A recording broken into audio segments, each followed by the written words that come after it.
Kita mau start, kita jalankan teman-teman ya, IBM SPSS statistik 22 ya, nih ya.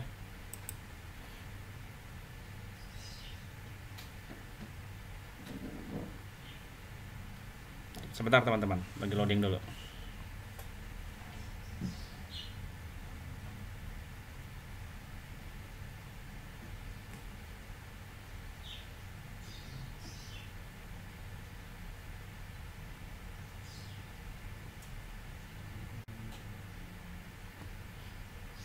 Tumben lama, biasanya cepat nih teman-teman. Ini cukup besar ya, hampir 1,5 giga teman-teman. Ya, si installernya.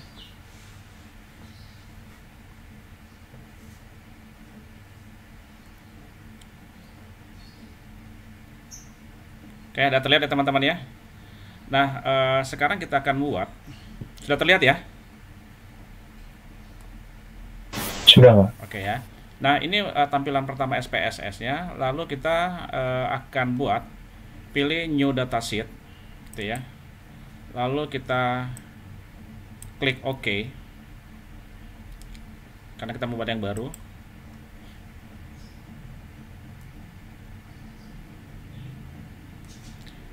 Nah, teman-teman, kita lihat di sini ada dua, data view sama data variable view ya teman-teman ya.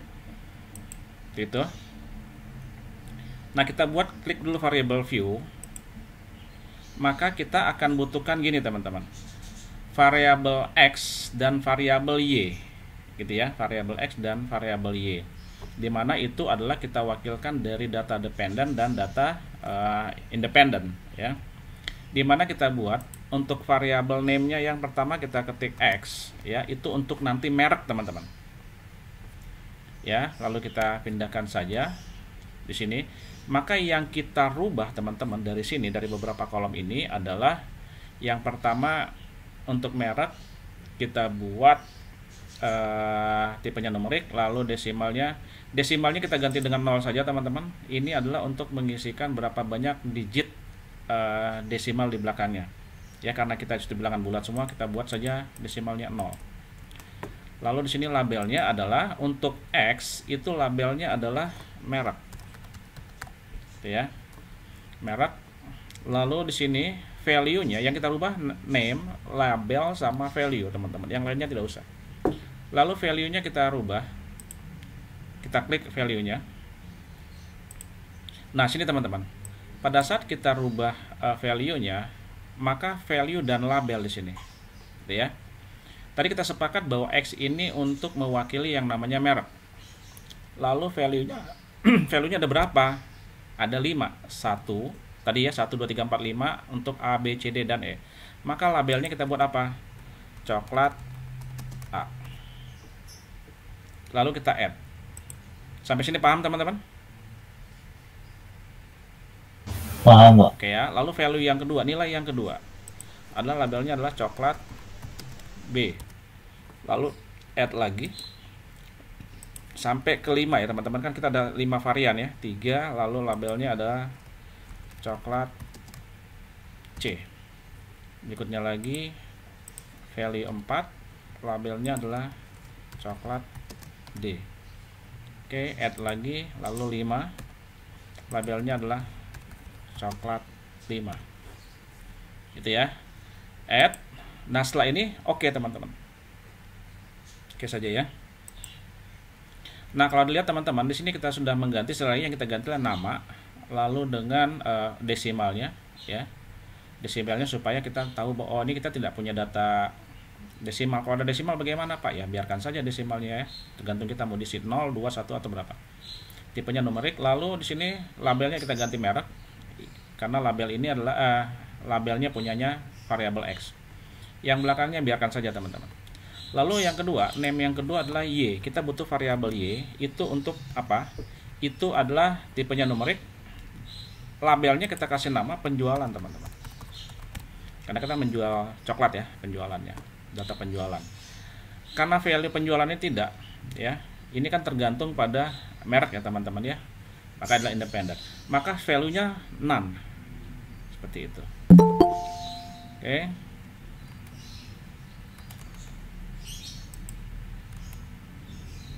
Nah, sampai di sini kita sudah mengatur variabel dependent dan independennya, teman-teman. Oke ya, ini untuk ANOVA. Lalu setelah ini apa yang harus kita lakukan? Maka kita pilih data view yang di bawah ini lagi, klik kiri yang data view yang di bawah kiri bawah ini. Nah, maka kita lihat teman-teman. Sini asalnya ada var ya, variabel semua ya. Maka kita sudah mendapat variabel X dan variabel Y yang kita buat tadi di sini ya. Nah, ini X dan Y. Ya.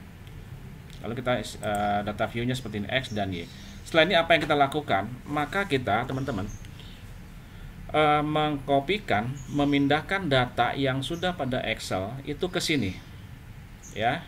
Ingat X ini adalah untuk mereknya, berarti mereknya itu adalah yang sudah digolongkan 1, 2, 3, 4, 5. Dan Y adalah yang data penjualannya. Saya akan ambil dari sini. Oke ya, saya blok saja. Nah ini sudah saya blok sampai data yang ke berapa nih, 50 ya, berapa? Nah ini ya, semua 1, 2, 3, 4, 5 udah beres. Lalu saya Ctrl C saja, lalu saya masukkan ke sini. Teman-teman kalau dilihat ya di sini, ini ada untitled sama output. Output ini adalah hasil daripada SPS-nya, pengolahan datanya, teman-teman. Kalian selalu berproses di sini ya. Nah, lalu kalian tinggal di paste aja di sini. Nah, ini teman-teman. Ya. Nah, kita sudah dapat sekarang ini, sudah kita kopikan data yang dari Excel-nya ke sini. Lalu kita coba lihat sekarang bagaimana normalitasnya. Dikatakan ANOVA itu kan harus distribusi normal, teman-teman. Ya. Maka kita lihat dulu ini distribusi normal atau tidak. Maka yang harus kita lakukan untuk menguji normalitas adalah di mana? Kalian pilih menu Analyze di sini ya. Oke. Lalu pilih apa lagi? Descriptive. Oke, descriptive. Sebentar. Descriptive statistik, teman-teman. Lalu kalian pilih yang explore di sini. Ya. Analyze, descriptive statistik, lalu pilih yang explore. Nah, muncul kotak dialog explore, teman-teman.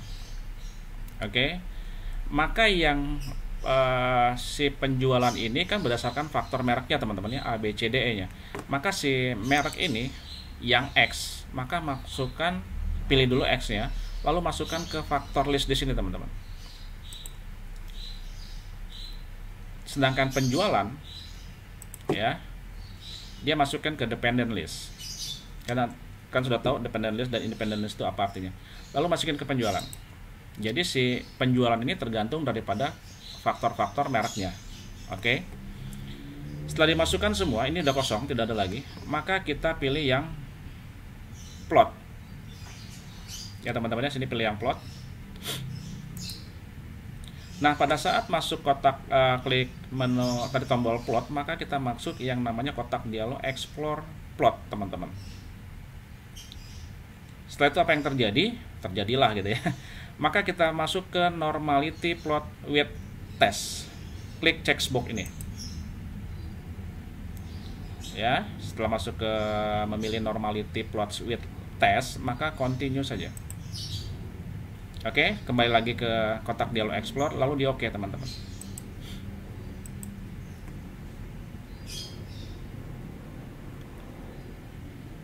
Ya. Nah, ini teman-teman. Ini hasil, kalau dilihat sini ya. Nah, dia sudah masuk ke yang output ini, teman-teman. Ya. Nah, output ini. Tadi outputnya kosong. Nah, ini adalah rinciannya yang ada pada waktu pada Excel ya. Oke, ini deskriptif dari variabelnya. Sudah ada mediannya, variannya, dan semua. Masing-masing coklatnya.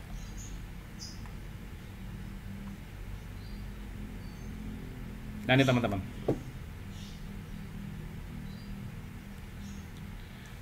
Kita lihat teman-teman, tes normality-nya. Ya, kita kan melihat distribusi normal atau tidak. Maka distribusi normal, di mana nilai signifikasinya di sini, teman-teman. Sini ya. Oke, nilai signifikasinya. Ntar ya teman-teman, lihat di ini ya, apakah saya nggak bisa di kotak report ini test of normality itu ada kolom yang paling adalah signifikasinya.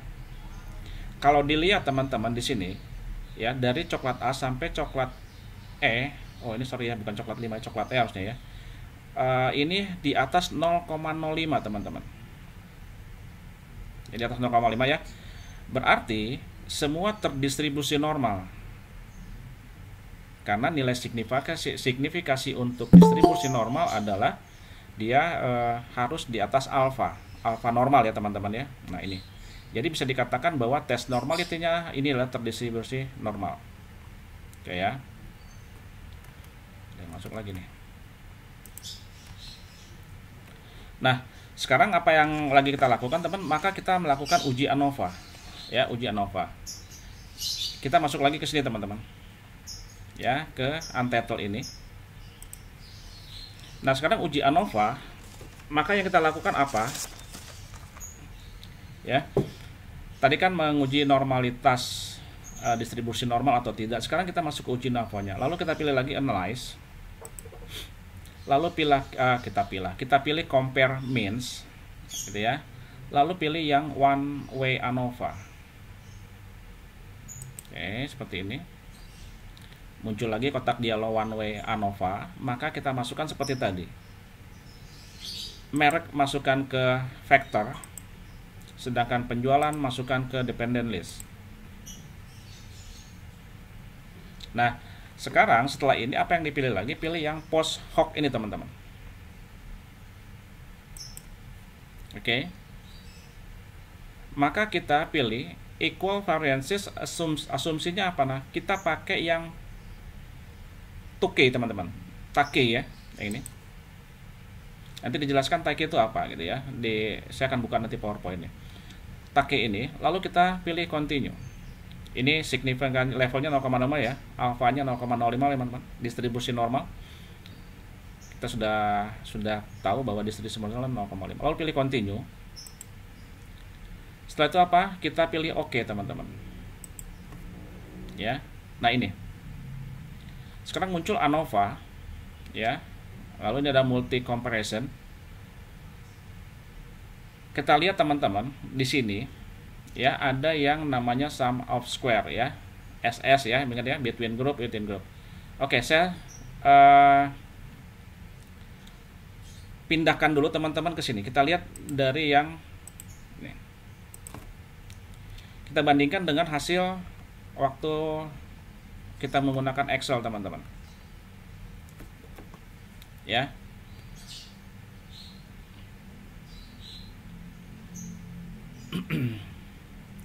Nah ini teman-teman, tadi ya dikatakan tadi ya test of normality ini ya, contoh pembahasannya tadi saya ambil menggunakan SPSS tadi saya capture ya, yang saya katakan bahwa nilai signifikasinya semua di atas alfa. Oke ya. Nah ini, lalu kita lihat lagi.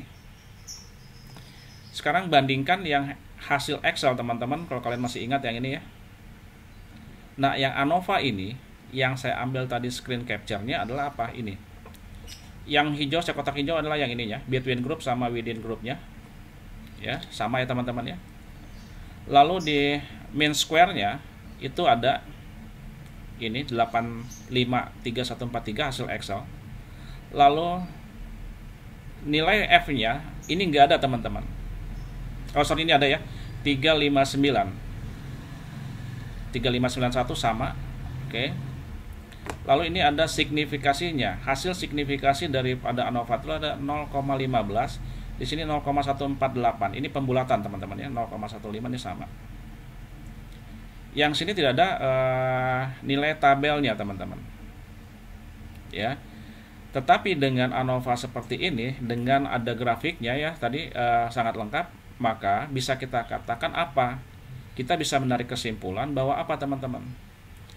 Kan menarik kesimpulan H0 itu diterima atau tidak diterima atau gagal tolak kan bisa melihat dari F kritis ya, nilai tabel dibanding dengan nilai F-nya ya. Kalau ANOVA ini kita melihat atau menarik kesimpulan itu melihat dari sigmanya teman-teman, p value-nya. Sigma di sini, signifikasi di sini adalah sama dengan p value teman-teman. Ya, kita bisa menyimpulkan apakah terima H0 atau gagal menolak H0 atau gagal tolak.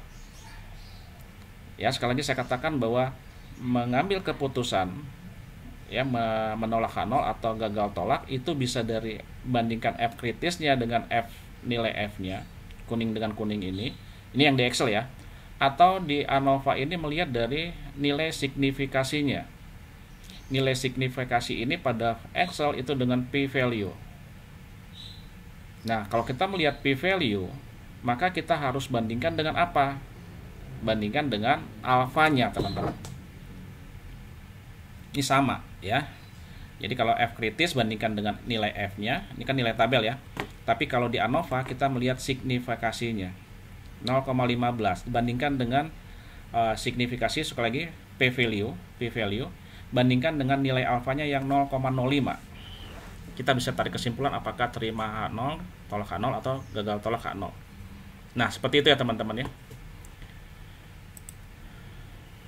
Nah, ini kita lihat lagi bahwa betul tidak tadi ada homogenitas subset ya teman-teman ya. Di sini kita lihat betul nggak katanya ANOVA itu harus homogenitas.